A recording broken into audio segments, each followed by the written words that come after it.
গলায় শাড়ি পেঁচানো ছবি সোশ্যাল মাধ্যমে পোস্ট। ঘর থেকে উদ্ধার নাবালিকার দেহ। প্রেমের সম্পর্কে চির ধরতে সোশ্যাল মাধ্যমে নিজের গলায় শাড়ি পেঁচানো ছবি প্রেমিক ট্যাগ করে পোস্ট করেছিল প্রেমিকা। আর সেই ছবি চোখে পড়েছিল বন্ধু বান্ধবীদের। এরপরে ওই নাবালিকার বাড়িতে পৌঁছে যায় কয়েকজন বন্ধু বান্ধব। ঘরে ঢুকে দেখে ঝুলন্ত অবস্থায় রয়েছেন ওই নাবালিকা। তাকে উদ্ধার করে তড়িঘড়ি নিয়ে যাওয়া হয় বনগাঁ মহকুমা হাসপাতালে। হাসপাতাল নিয়ে যেতেই চিকিৎসক নাবালিকাকে মৃত বলে ঘোষণা করে। ঘটনাটি বনগাঁ থানার পশ্চিম পাড়ায়। জানা যায় ওই নাবালিকার নাম মৌসুমী সরকার, বয়স 18। অভিযুক্ত প্রেমিকের নাম সুমিত সূত্রধর। মায়ের সাথে পশ্চিম পাড়ার একটি বাড়িতে ভাড়া থাকত মৌসুমী। দ্বাদশ শ্রেণীর ছাত্রী সে। মা পরিচারিকার কাজ করে। বেশিরভাগ সময় মৌসুমী বাড়িতে একাই থাকতো। পরিবারের লোকেরা জানিয়েছেন বছর 3 আগে স্থানীয় চাপাবাড়িয়ার অভিযুক্ত যুবকের সঙ্গে তার প্রেমের সম্পর্ক তৈরি হয়েছিল।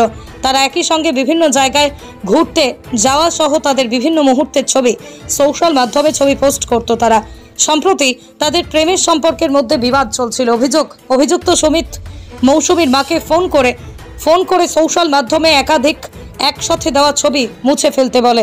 না মুছলে মৌসুমীর ক্ষতি করে দেওয়ার হুমকি দেয়। এরপরে শুক্রবার দুপুর নাগাদ মৌসুমী সোশ্যাল মিডিয়ায় তার আত্মহত্যা করার ছবি পোস্ট করেছিল।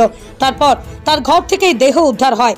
মৌসুমীর বাবার অভিযোগ, সুমিত সূত্রধর আমার মেয়ের সঙ্গে ভালোবাসা করে প্রতারণা করে, দুর্ব্যবহার করে, ওকে আত্মহত্যা করতে বাধ্য করেছে। আমরা থানায় অভিযোগ করেছি, ওর দৃষ্টান্তমূলক শাস্তি চাই। পুলিশ দেহটি ময়নাতদন্তে পাঠিয়ে অভিযুক্তর খোঁজ খবর শুরু করেছে।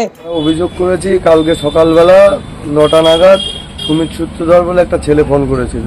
ওর সাথে বোনের ভালোবাসাবাসি সম্পর্ক ছিল। এবার ফোনটা আমার মাসি তুলেছিল। মাসির সাথে কোনো ছবির ব্যাপারে কথা বলছিল যে ছবি ডিলিট করে দেবেন ফোনের থেকে, না হলে আপনার মেয়ের বড় ক্ষতি করে দেবো, এইভাবে বলেছিল। তারপরে মাসি ফোনটা বোনকে দিয়েছিল। তারপর বোনের সাথে কোনো কথা কাটাকাটি হয়েছিল। সেই অবস্থায় মাসি কাজে চলে যায়। পরে বোনু বেরিয়ে ওখান থেকে ছেলেটার সাথে কোথাও গিয়ে দেখা করেছিল। দেখা করার পরে কোনো কিছু হয়েছিল দুজনা। তারপরে এই বাড়িতে এসে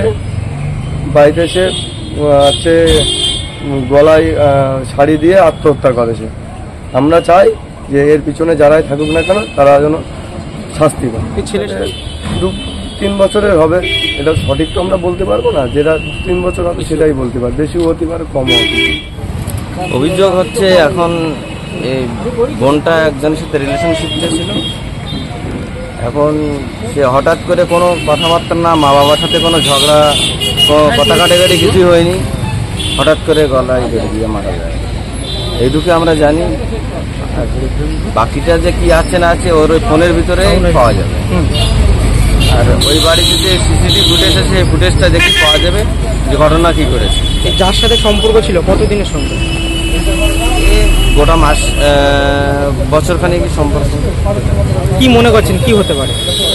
এখন সঠিক তথ্য না বেরিয়ে আসা পর্যন্ত সঠিকভাবে বলাও যাচ্ছে না যে ঘটনাটা কি হয়েছে।